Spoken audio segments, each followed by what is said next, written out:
e a barba de Arão, e desce para a gola das suas vestes. É como o orvalho de Hermon, que desce sobre os montes de Sião. Ali ordena o Senhor a tua bênção e a vida para sempre.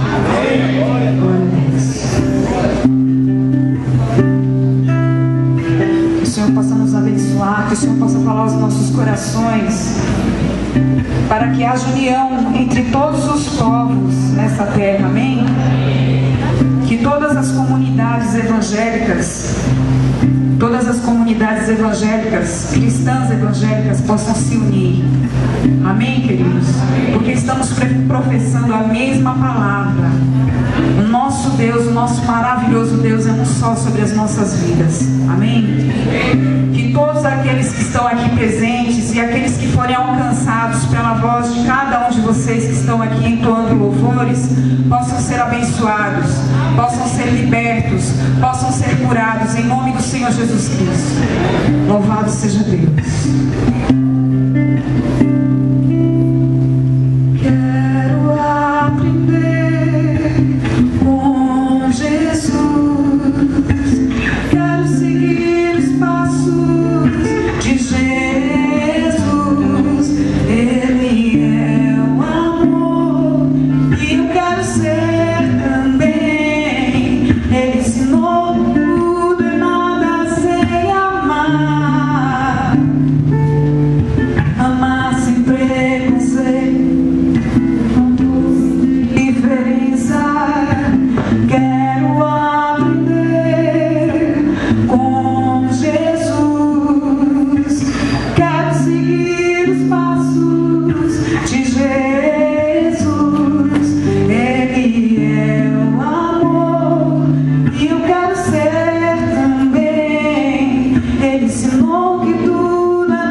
Aprender a perdoar o que queres de mim.